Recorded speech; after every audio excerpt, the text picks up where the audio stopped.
boa noite novamente a todos. Vou dar início aqui a uma das apresentações da jornada dos pecados do sangue, a atração do horror, a desgraça silenciosa do incesto na literatura ocidental.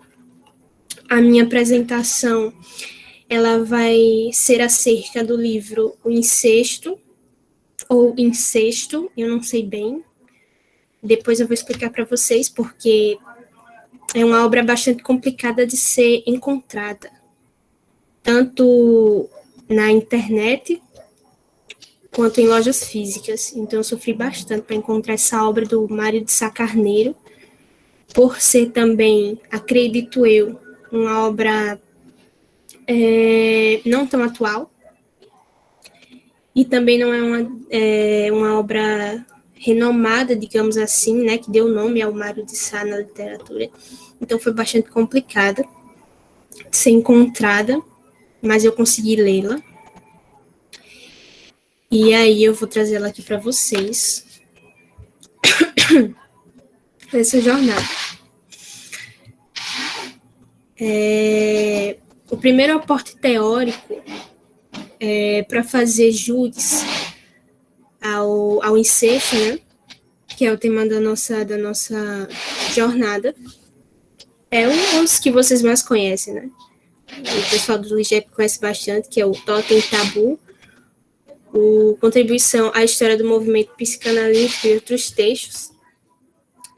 O título original dele é o Gesammeltwerk, né, em alemão, que significa obras recolhidas, coletadas. A tradução, eu gosto bastante de falar dos tradutores das obras, porque é um trabalho incrível que eles fazem, do Paulo César de Souza, e o selo da Companhia das Letras. É um dos livros que eu mais usei até agora, participando do LIGEPS, né, como membro ativa. Eu usei ele na jornada do Machado e me apaixonei pelo estudo da sociedade, tendo os grupos sociais como o centro dos estudos. Então, eu vou pegar esse aporte teórico como base para a explicação do incesto em si, antes de falar sobre a obra, né? Vou dar uma contextualizada.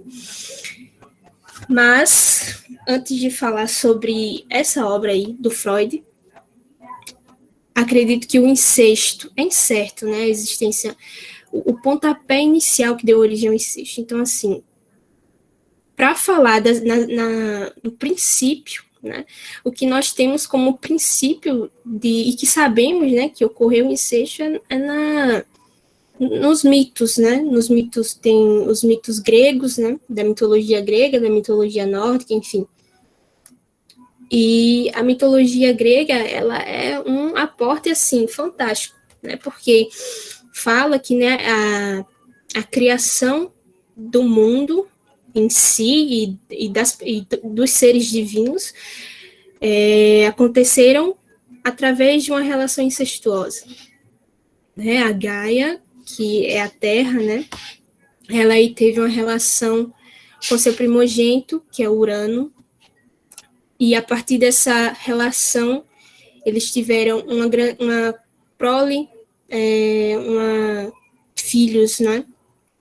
E essas proles deles, dessa relação, foram a que povoaram a Terra, que deram origem aos ciclopes e outro grupo que eu não estou lembrado o nome.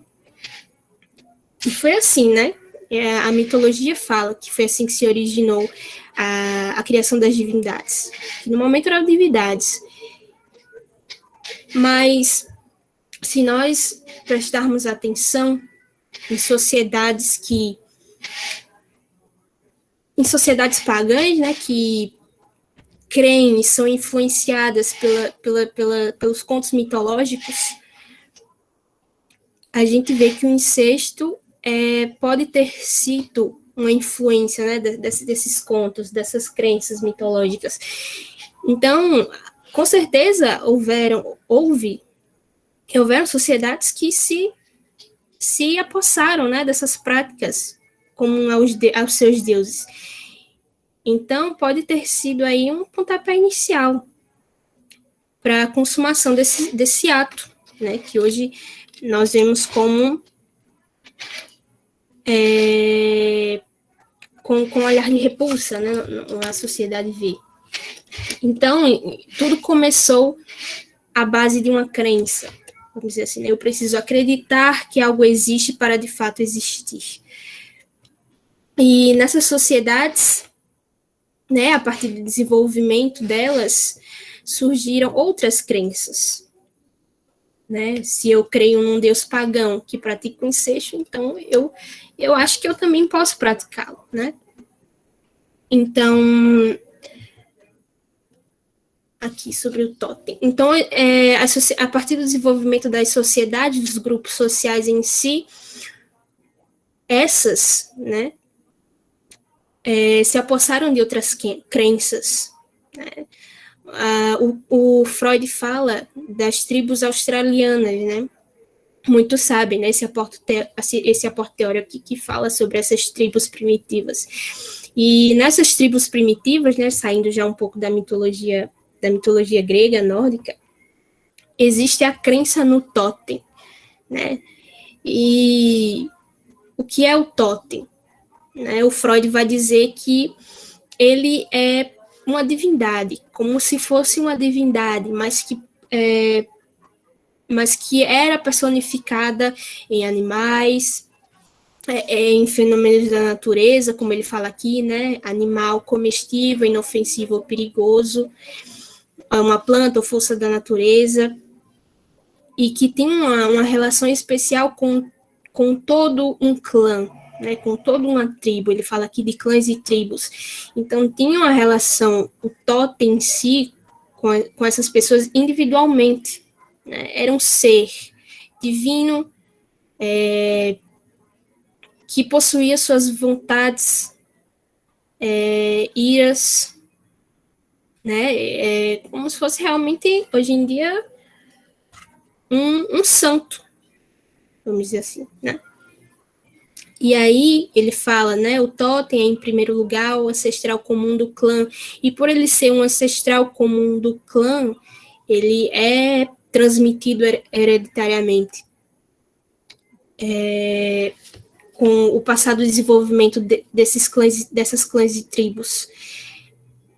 Aí ele fala que o espírito protetor do totem é auxiliar e enviar oráculos para as pessoas que acreditam nele, né? E mesmo quando é perigoso para outros, conhece e poupa seus filhos.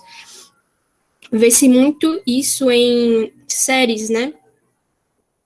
Que a mitologia grega e nórdica são um dos assuntos principais quanto à crença. Porque o totem não é um só, né? Quem pensa que ele é um ser abstrato, um único ser abstrato que existiu, não. Ele é uma pluralidade. E muitas clãs e tribos não acreditavam e não seguiam e não respeitavam, não seguiam o mesmo totem. Existiam vários e eles respeitavam a crença dos outros clãs, né, que não fossem, se essa crença não fosse igual, eles respeitavam. Isso é um ponto bastante interessante, né? Um respeito. Essa hierarquia que essa força impunha, né, a esses clãs e tribos.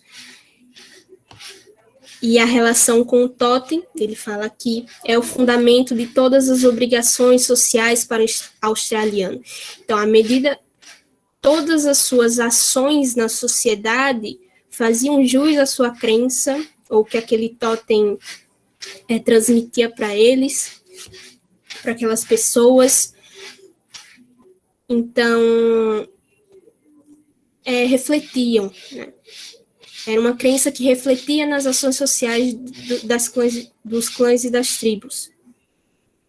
Aqui fala, ela se sobrepõe ao fato de pertencer a uma tribo, por um lado, como eu falei, né? Pessoas de outras tribos acreditavam em totens diferentes, E numa mesma tribo poderiam haver pessoas crentes de totens diferentes, né? Não seria apenas um. E isso perpassava o parentesco sanguíneo, né? Pessoas de uma família aí, de uma família parental, poderiam acreditar em um ou em mais totens, e isso era respeitado. E aqui fala, né? O totem não se acha ligado a um solo ou lugar. Seus membros moram separados uns dos outros, convivem pacificamente com os seguidores de outros totens, foi o que eu falei. E aí, o Freud vai falar sobre o totemismo. E o totemismo é essa reflexão da crença com atos dentro da sociedade de um indivíduo, né? O totemismo vai ser isso. E o Freud põe aqui que é uma instituição religiosa, né, alheia à sensibilidade atual, abandonada e substituída por novas fórmulas, né? Uma vez que sabemos que a sociedade ela está em constante evolução e constante mudança. Então, nada originário se mantém, né? Então, por isso que o totemismo ele foi mais afetado, Freud diz, do que o tabu, né? Apesar de hoje ainda existirem resquícios em algumas práticas nossas. Eu falei sobre isso na jornada do Machado, quando eu trabalhei, eu pesquisei sobre o conto Pai contra Mãe, que se passava numa época escravocrata, né, do Brasil. E aí, essas práticas escravocratas são justamente um exemplo, né, de herança, e que hoje se reflete, né, na nossa sociedade moderna, contemporânea, moderna, atual, reflete muito tais práticas. Então, é um exemplo, né? Deixa eu ver aqui o que mais tem. Por enquanto, sobre totemismo, é isso que o Freud põe. E aí, vamos fazer eu vou fazer uma ligação, eu falo vamos como se tivesse com mais uma pessoa aqui comigo. Deixa eu aceitar, Fernanda. E agora eu vou fazer uma cópula com o fato da instituição da exogamia ser ligada ao totem. Né? A exogamia é aquele impedimento, é uma ação que membros, não precisa ser de sangue, né, os membros para praticarem o incesto, né, mas já se chama exogamia mesmo uma relação de membros distantes, não precisa ser de sangue, mas né, o termo significa isso. Enquanto o incesto tem a ver com a consanguinidade, né, a exogamia tem a ver com, acho que é a parentalidade. Aí fala, em quase toda parte em que vigora o totem, há também a lei de que membros do mesmo totem não podem ter relações sexuais entre si. Então, não está ligado, não faz parte do totem, dessa crença do totem, como eu falei, né, na mitologia grega, por exemplo, tinha a ver, né, poderia exercer uma influência nos seus seguidores, nos seus crentes, né, o incesto, mas o totem não, porque a instituição da exogamia, como Freud fala, não estava ligado diretamente ao totem, né, o ser divino não proibia o incesto em si, digamos assim, mas ao passo que uma sociedade começa a se estruturar, pessoal, os membros começam a criar leis entre si, né? É o caso do superego social. Então, a partir dessas leis criadas, coincidiu que foram no mesmo tempo e, vamos dizer, no mesmo governo que um totem. Então, está internamente ligado, mas não está tão ligado assim quanto parece, né? O totem e a instituição da exogamia. Então, membros no mesmo totem, né, segundo as leis sociais daquelas tribos primitivas, não podiam ter relações sexuais entre si, né? Eu, crente de um mesmo totem, mesmo que o meu parceiro ou a minha parceira seja de outra tribo ou esteja num outro local, né, numa outra posição, não poderia haver relações. E, obviamente, se casar, né, como o Freud fala aqui. Aí ele fala, é a instituição da exogamia ligada ao totem, porque, como eu falei, né, a exogamia é de parentesco.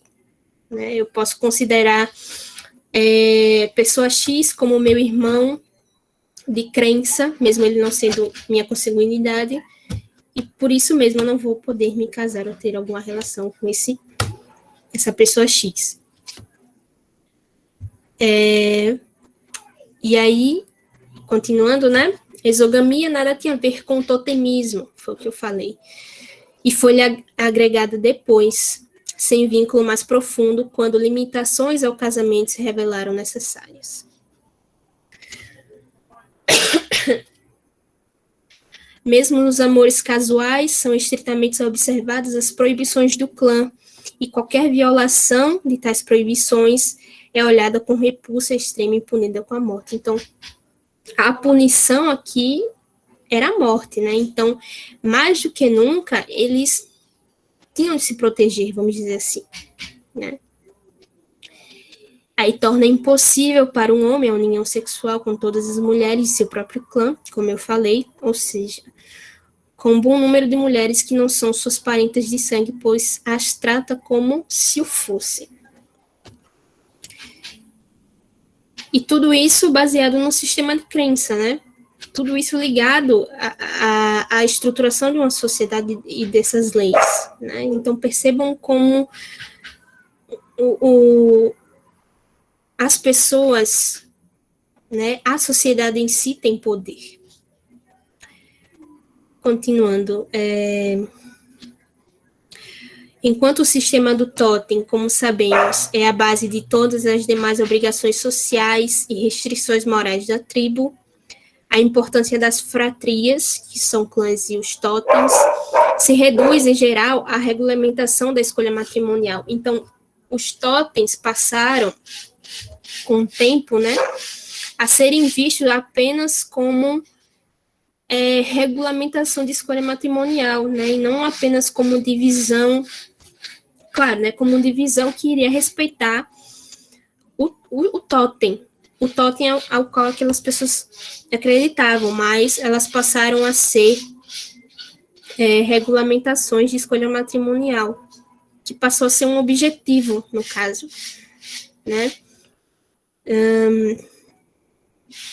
O Freud fala no desenvolvimento ulterior do sistema de classes matrimoniais, é um esforço em além da prevenção do incesto natural e de grupo, proibindo uniões entre parentes de grupos mais distantes, de modo semelhante ao que fez a Igreja Católica, quando estendeu aos primos a proibição de casamento entre irmãos e inventou, além disso, os graus de parentescos espirituais. Então, assim, ninguém se casaria, né?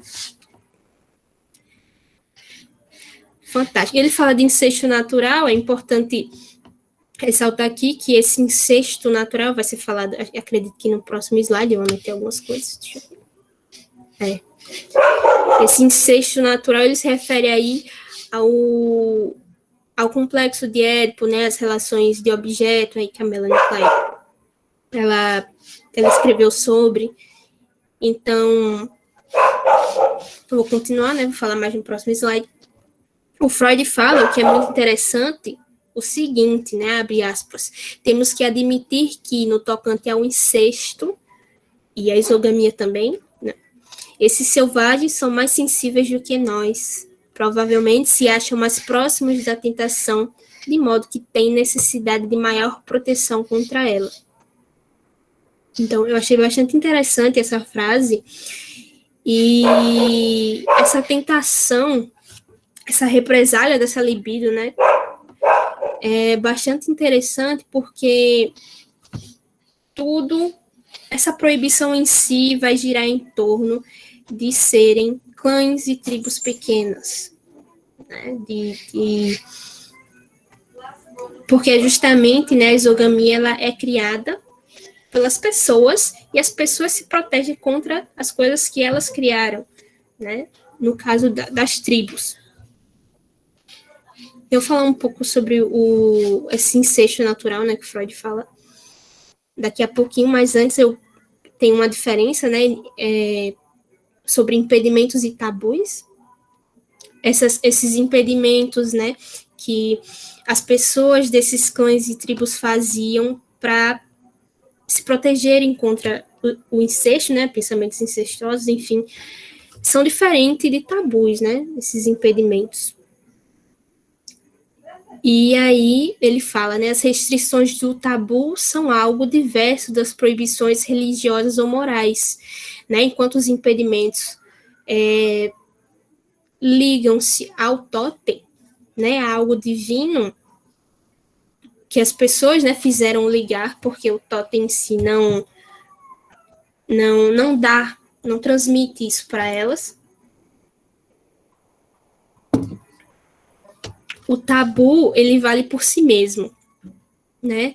Ele não se inclui no sistema que dá por necessárias privações de forma geral e fundamenta esta necessidade, né? Enquanto o impedimento é algo que tem a ver com crença e religiosidade, o tabu tem a ver se vale por si só, certo? Então, algo bastante interessante sobre esses impedimentos. E aí, falando desse incesto natural que o Freud fala aqui, né, a prevenção do incesto natural, né, além de ir contra esse incesto natural, existem esses impedimentos que eu comentei. E a psicanálise fala, né, as teorias psicanalíticas, que a primeira escolha sexual do indivíduo bebê é incestuosa. Nós sabemos disso, né, como estudantes da psicanálise. Então, concerne a sua libido é voltada aos seus parentes, né, a sua mãe, ao seu pai, enfim, ao protótipo de imagem ali, né, de responsável. E a psicanálise também faz conhecer que as vias pelas quais se liberta esses pensamentos incestuosos, né, a partir do desenvolvimento desse indivíduo. Então, existe de fato, né, até as relações objetais, onde o primeiro objeto do bebê é o seio da mãe, né, a mãe é o seio em primeiro momento, e a partir do desenvolvimento aí, do seu desenvolvimento, ele passa a distinguir o seio da mãe, né, e ela torna-se um objeto completo. Então, nós já começa aí relacionando com o seio, né? Não estou falando de relação sexual, né? Mas de relação, né, afetiva. E com a vinda do complexo de Édipo, ocorre aí, né, essa volta da libido para os pais ou irmãos, né, parentes, né? Mas com o passar do tempo, o desenvolvimento da criança, né, há como uma libertação, vamos dizer assim, desses pensamentos, certo? Há uma evolução ao ponto de que não vai mais existir esses pensamentos, certo? E isso é um incesto natural, né, que o Freud fala. Eu não sei se eu expliquei bem, Jesus, mas tudo bem. E aí, o Freud vai falar, esse é um incesto natural, mas aquele que dá continuidade, né, que é o que os clãs e tribos mais temem, tem a ver com a neurose, né? O Freud coloca aqui, já o neurótico representa para nós um quê de infantilismo psíquico. Ele não conseguiu libertar-se das condições infantis da psicossexualidade ou reverteu elas, inibição no desenvolvimento e regressão. Em sua vida psíquica inconsciente, então, as fixações infantis e incestuosas da libido têm ainda, ou novamente, um papel determinante, né? Então, é a partir dessa neurose, né, originária de uma libido, acredito que represada, né? Eu vou falar um pouco sobre libido também ainda nesta apresentação, que esta libido, né, represada, que vai dar origem aí a comportamentos neuróticos, ao neurótico em si. Então, é isso que as tribos temem, né? O indivíduo praticar o incesto ou a exogamia já adulto. Né? Porque, de fato, existe incesto natural, né? Como o Freud fala, mas também existe esse que pode se desenvolver como inibição ou regressão, né? Do sujeito adulto. Continuando. Por isso, chegamos a ver a relação com os pais, denominada por anciãos incestuosos, né, no caso do neurótico, como o complexo nuclear da neurose. O descobrimento dessa importância do incesto para a neurose depara naturalmente com a descrença geral das pessoas adultas e normais.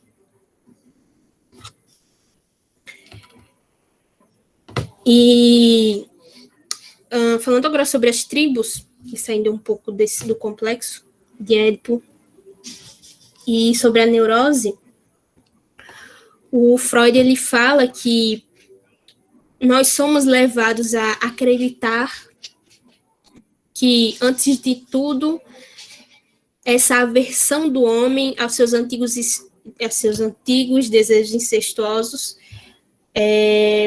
são voltados a essa primitividade dessas tribos, desses clãs. Né? E esses desejos incestuosos são submetidos à repressão, sim. Né? Foi o que eu falei, né? Foi o que nós vimos aqui. Daí não carece de importância para nós reconhecermos que, ainda nos dias atuais, que é o que ele fala, né? Na nossa sociedade atual, ainda existem tribos que estão isoladas, certo?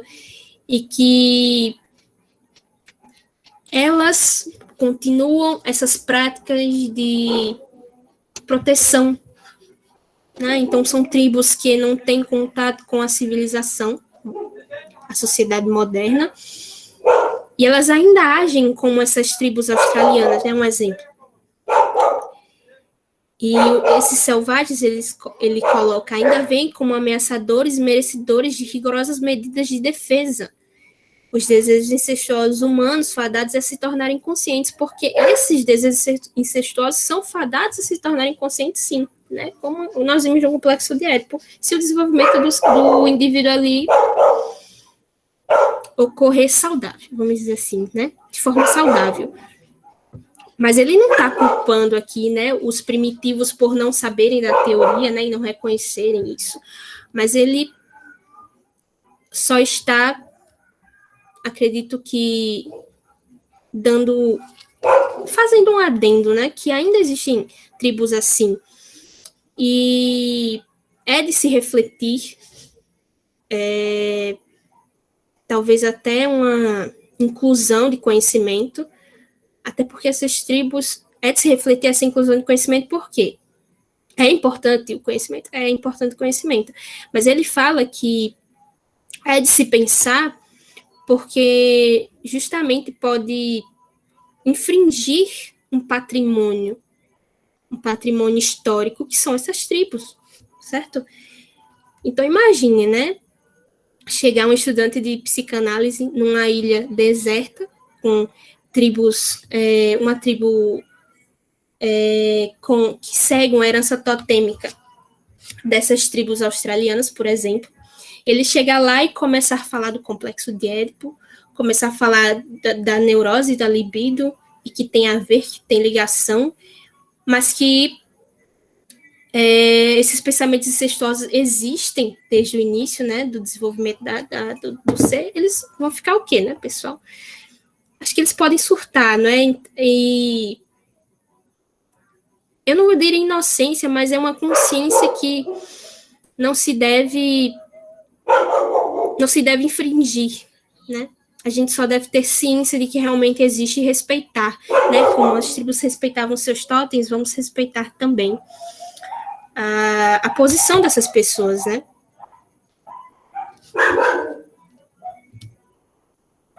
Acredito que era isso que eu tinha para falar sobre a teoria que está posta no Totem Tabu, sobre a exogamia e o incesto.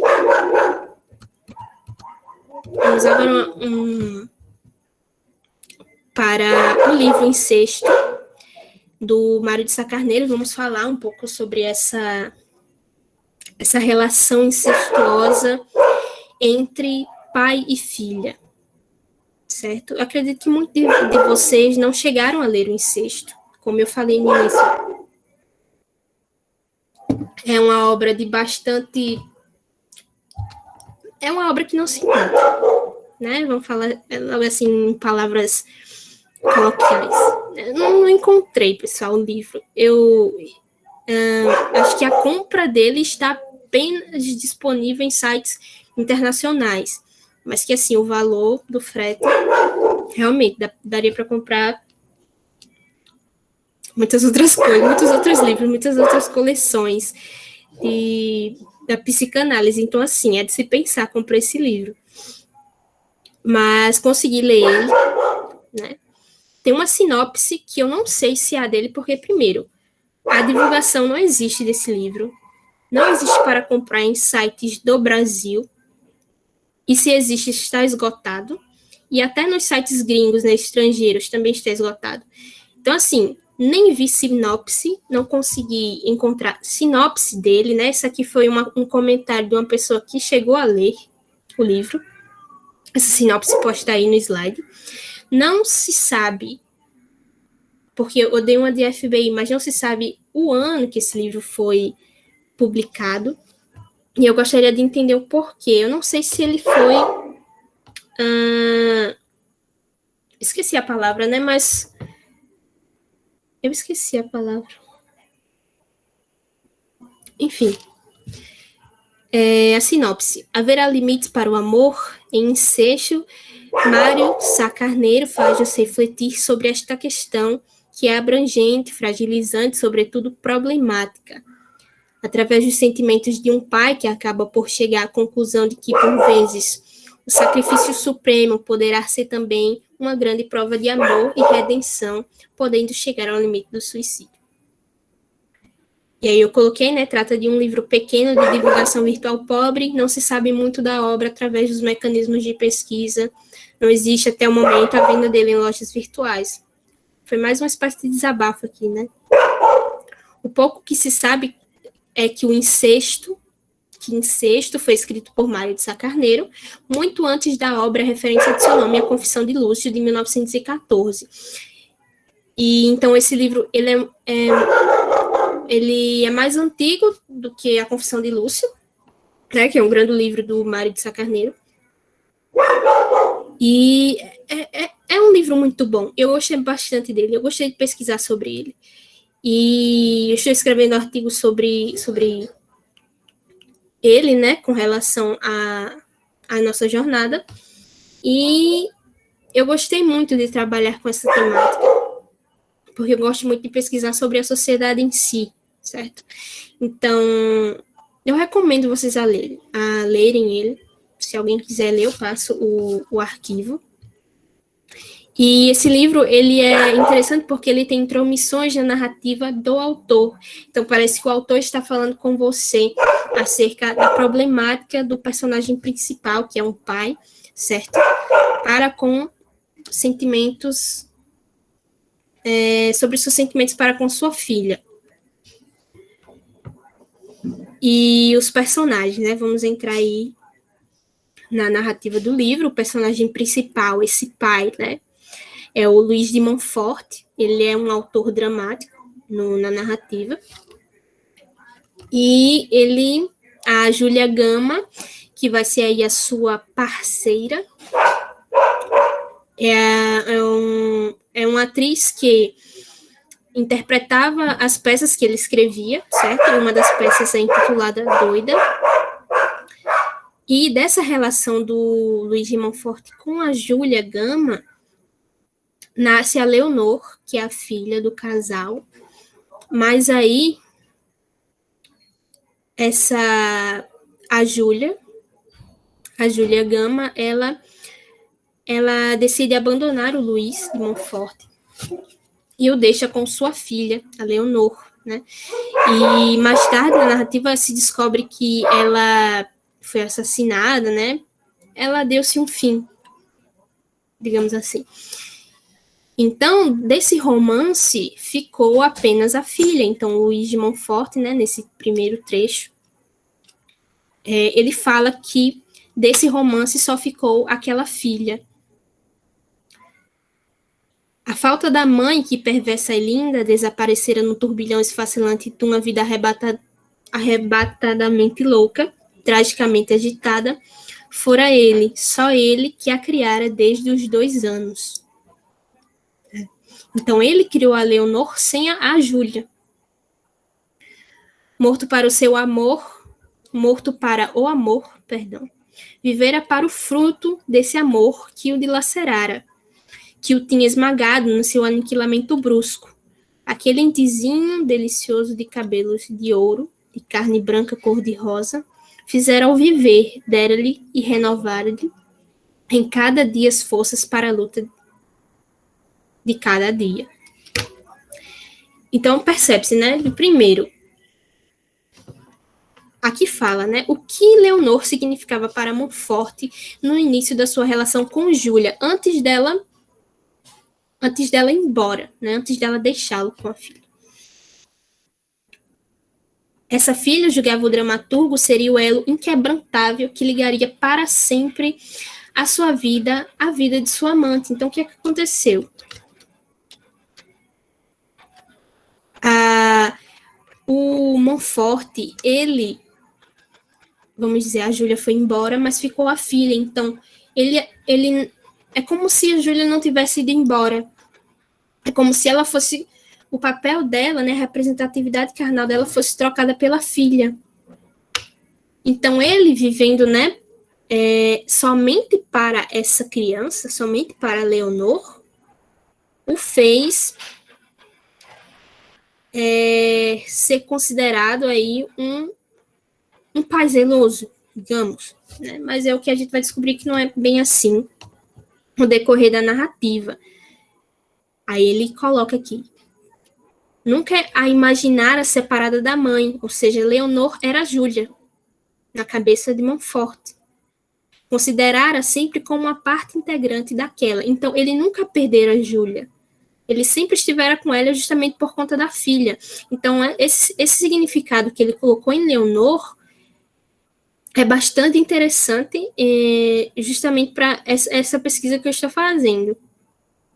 Ele coloca aqui, ó: a filha recordava-lhe a mãe, mas diante desse pequenino corpo de diabrete louro, desse lindo rosto de morangos e neve todo a sorrir, a dor mais forte havia de se acalmar. Se perder a mãe, não perder a filha. A sua desventura, ao menos, não tinha sido infrutífera.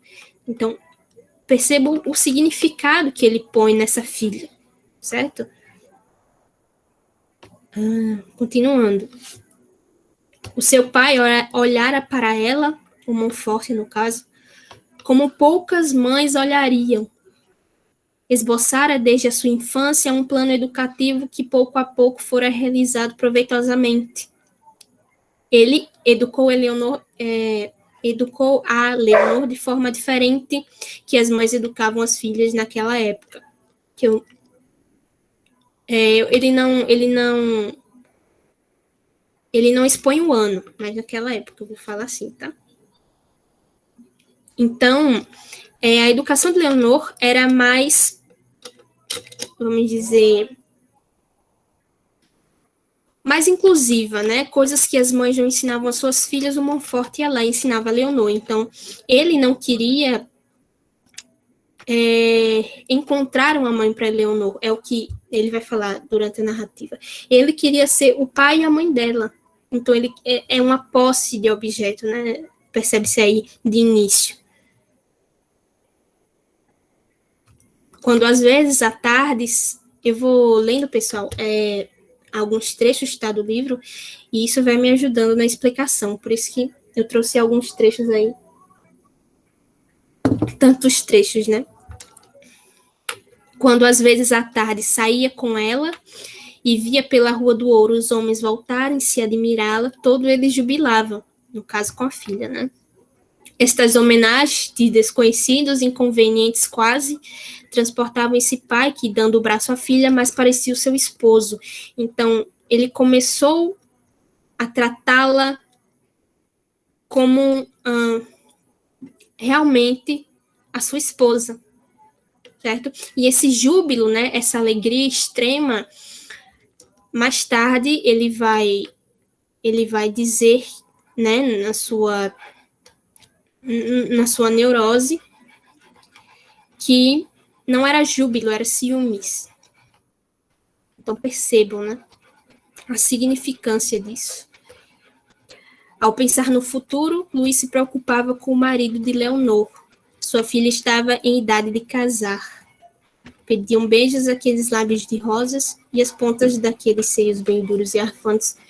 Todo o seu corpo pedia amor. Então, não é um pensamento que um pai ou uma mãe se tem, né, para com a sua prole. Mas o Montfort tinha para com Leonor. O dramaturgo, depois de ter percorrido seu roseiral, a ver se o jardineiro regara bem as flores, tomou pela rua que levava ao pescoço do moinho, mas deteve-se de súbito, né, porque ao longe ele viu aí Carlos, um pretendente de Leonor, né, um pretendente, quando eu falo de matrimônio, né, ele viu aí Carlos e Leonor juntos. Então, o Montfort, ele diz que sentiu júbilo, né, ele disse uma aparição gentil, mas não era júbilo, era ciúmes, ele fala isso depois. E Leonor, ela passa a adoecer, e a partir dessa doença, o pai a interna num hospital na Suíça, uma espécie de sanatório, para a cura de uma possível anemia, e é lá que ela conhece Cristiano Singh, que era um dinamarquês, e esse Cristiano tinha uma irmã, isso vai ser bem importante no final da minha explicação, essa irmã do Cristiano, porque ela se parecia muito com Leonor, muito. Era a cara dela, né? A cara de Leonor.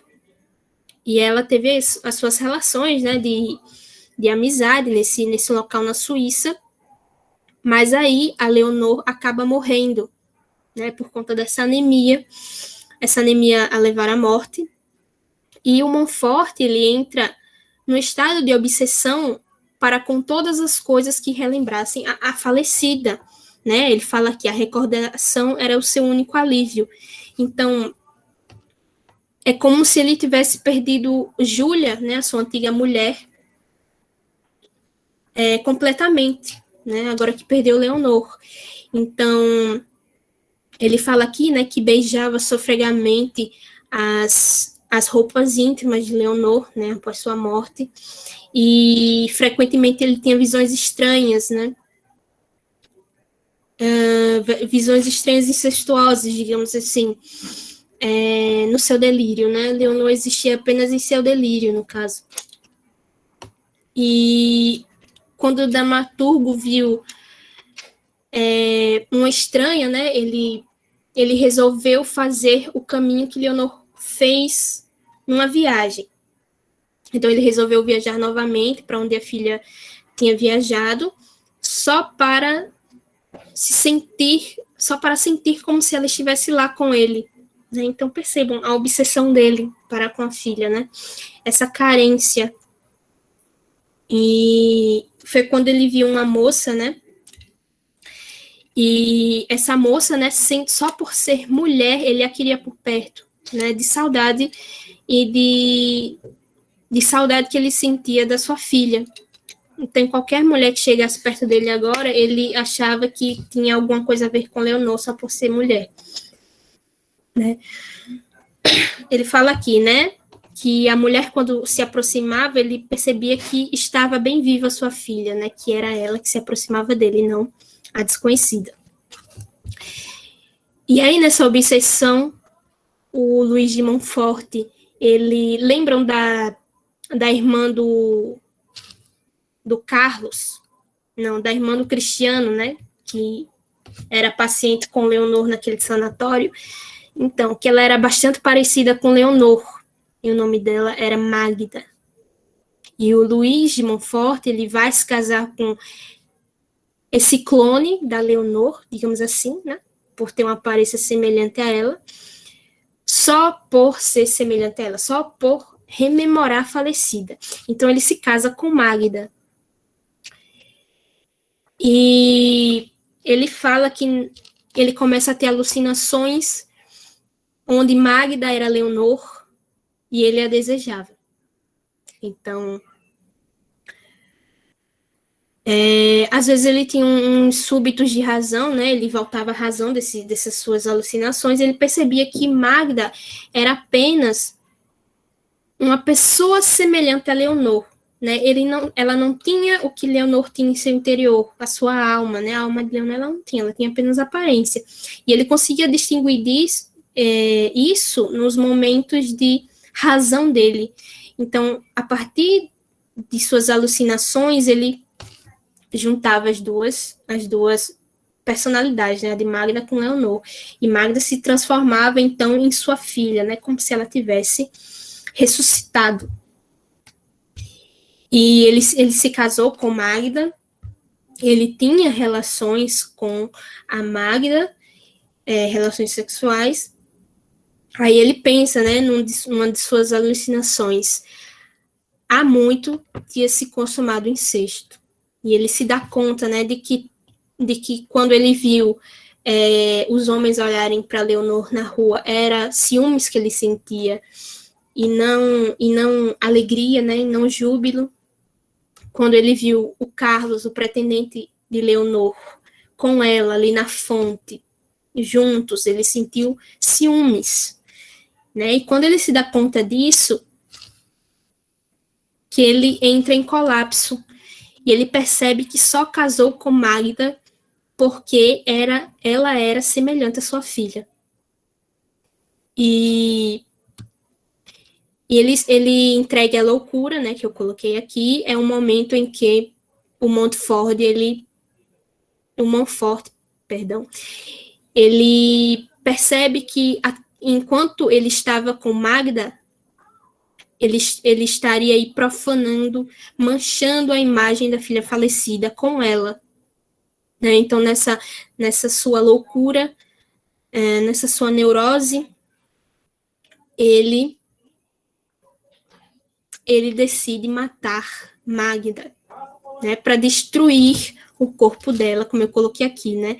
No auge de sua obsessão, pensava ele que assim daria fim à sua loucura, bem como deixaria de sujar a imagem de Leonor. Mas, ao invés de matar Magda, ele se suicida. E, ao final, o Carlos, que era o pretendente de Leonor, né, antes dela falecer, se casa com Magda, a semelhante de Leonor. Então, percebam, né, a história de que isso, acho que é só isso, sobre o conto não, a obra do Mário de Sá Carneiro, essa troca, né, de significância a partir de um objeto que não se substituía, né, a perca de um objeto insubstituível. E eu vou falar um pouco disso agora, um pouco dessa libido, né, represada, direcionada aí a outro, né? Mas antes o que eu ia falar sobre isso aqui? Acho que era só isso mesmo, né? Não, eu ia falar que o Carlos se casou com Magda, lembrei. Existe muito, né, na história que quando os soldados eles perdiam suas mulheres, acho que eram soldados russos, algo assim, na história, né, das guerras mundiais. E quando os soldados eles perdiam as suas esposas, muitas vezes elas adoeciam, né, enquanto eles estavam na guerra, e quando eles retornavam, eles encontravam até pessoas parecidas que nem às vezes se pareciam realmente com as suas esposas, e eles se casavam com essas mulheres por apenas em seu pensamento realmente achar que se parecia. Então isso existe realmente de fato, né? O que aconteceu aí com Carlos e com Montfort em relação a Leonor e a Magda. E eu vou falar um pouco dessa libido, e eu vou usar aí o livro Libido, escrito por Roger Kennedy, da coleção Conceitos da Psicanálise. Tá bom? É um livro que tem uma linguagem bastante simples. Então, eu utilizo bastante os livros dessa coleção aí para me aprofundar nos assuntos. E aí, né, rapidamente falando, a libido, né, é um conceito teórico que procura dar sentido às fases do campo da psicossexualidade, o campo psicossexual. Para Freud também tem relação com a natureza do amor, do desejo sexual e da luxúria. No campo das emoções humanas, libido se volta a tudo que a palavra amor pode abarcar. A libido freudiana, como a do Eros grego, pode ser a força que cega e que tira os humanos da sua racionalidade normal, levando-os à loucura.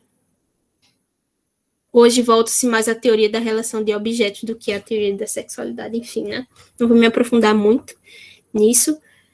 E para Lacan, né, a libido é a presença efetiva do desejo. E vou me apossar mais dessa visão lacaniana, né? A abstinência que origina a angústia. Então, nós vamos falar aqui dessa angústia que o Montfort ele sentia. Nós não, né? Eu vou falar. Sobre essa angústia que o Montfort sentiu assim que Júlia o deixou. E é sobre essa angústia. Aqui fala, né? Angústia e libido, o que tem a ver, né? Os dois conceitos. Aqui fala que a tensão sexual psíquica ela transforma-se em angústia a favor de falha na descarga da tensão sexual por vias psíquicas e para obstrução da elaboração psíquica da excitação sexual. Freud, no rascunho, relatou a citação de mulheres após um rompimento amoroso, a acumulação psíquica de excitação que caracteriza a abstinência sexual. Portanto, para ele, a neurose de angústia é uma neurose de contenção. E uma vez que aquilo que acumula não contém angústia, pode-se explicar que a angústia aumenta à medida que a tensão sexual continua acumulada. O que tem a ver com a história, né, de Mário de Sá? A partir do momento em que Júlia deixa Montfort, há uma abstinência sexual, uma acumulação da libido, certo? Que vai originar angústia, que vai aumentar essa angústia.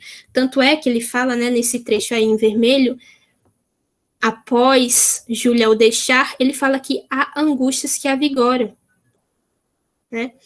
Então, essa angústia dele, né, ao invés dele expeli-la, né, fazer a descarga dela, o Montfort ele não se relacionava mais com outras mulheres e nem praticava outro ato, né, sexual. Então essa descarga realmente se voltou a cuidados para com Leonor, né? E a partir do momento que Leonor morre, então ele sobrevém aí essa neurose dele. Eu vou explicar mais sobre isso. Aqui fala, né? A libido é a acumulação da tensão que impõe por uma reação específica. Mas se a ação não ocorrer, como é o caso de Montfort, a tensão e a emoção sexual transforma-se em angústia ou em sintomas físicos. Então, quem lê o livro percebe que ele sempre foi, durante a narrativa, né? Ele é um ser humano bastante angustiado, e principalmente após a morte de Leonor, certo? Com a perca do objeto amado, a Júlia, Montfort volta sua atenção libidinal acumulada à filha, foi o que eu falei, né? Liberando-a minimamente em forma de cuidados, pois estava vivendo exclusivamente para ela, e por vezes a pensamentos incestuosos que aconteciam enquanto Leonor estava ainda viva. Quando a libido não consegue ser satisfeita, pode comportar-se como um córrego, é o que o Roger fala, né? Como um córrego cujo leito principal tenha sido obstruído. Ela se põe a encher canais colaterais. Esses canais colaterais, no caso do Montfort, são os cuidados para com Leonor, né? Que até então estavam vazios.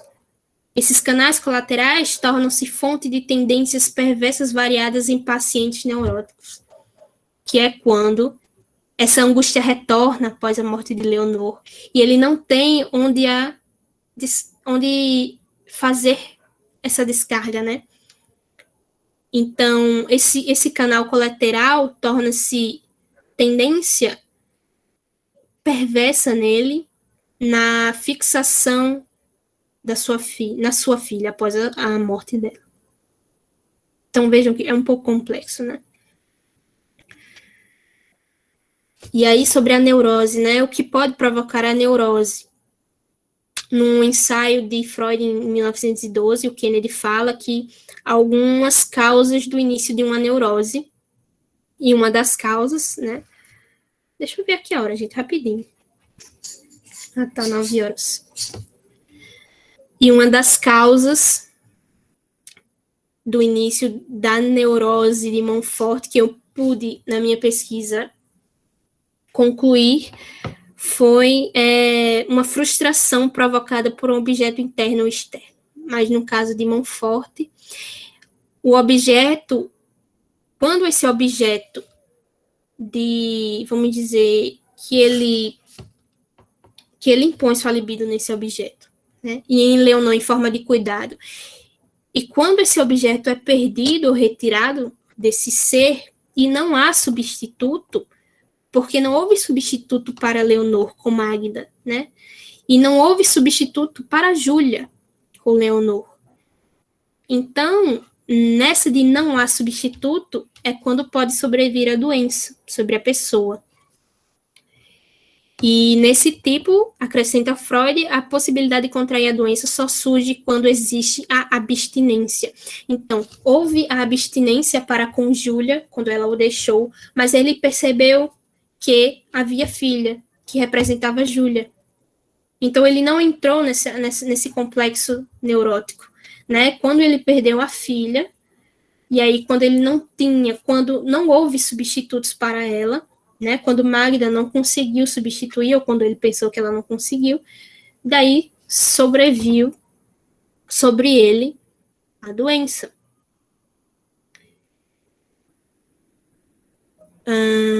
Deixa eu ver o que eu posso mais falar. Né, sobre uma possível cura. Aqui ele fala: o indivíduo pode manter-se saudável se conseguir transformar essa tensão em energia ativa e encontrar um modo de voltar a satisfazer sua libido, que é o que aconteceu quando Júlia o deixou e ele voltou sua libido à filha, né? Mas quando ele perdeu a Eleonor, não teve como realmente ele conseguir transformar essa tensão em energia ativa, né? Ele se enclausurou com ela, né? Transformou em uma angústia neurótica, posso dizer assim.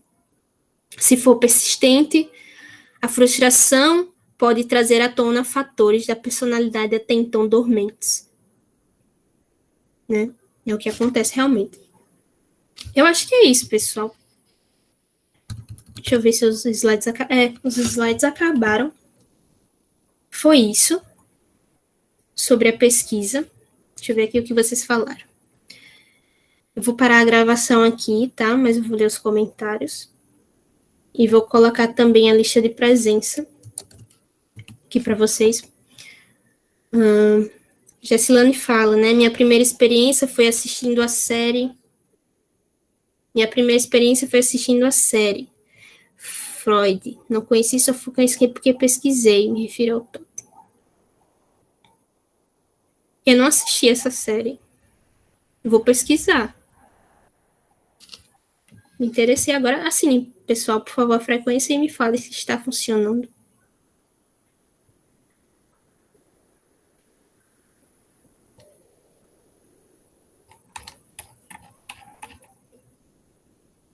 Obrigada, Gessilane. E é isso, pessoal. Eu vou ficar aqui até vocês deslogarem. Acho que existe essa palavra. Obrigada. Obrigada às congratulações. Na época eu não entendi bem, realmente. Eu vou assistir essa série. Não estava sabendo ainda sobre ela. Obrigada, Guilherme, Silvio, Tônio, Eider.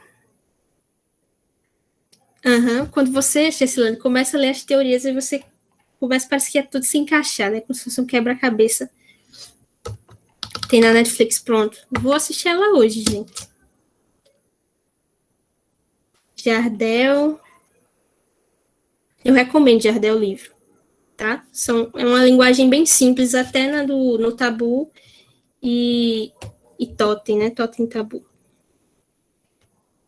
Samuel, obrigada. Gessilane, obrigada. Lindalva, obrigada. Tiago também. Tiago Guilherme. Vou colocar novamente a frequência aqui.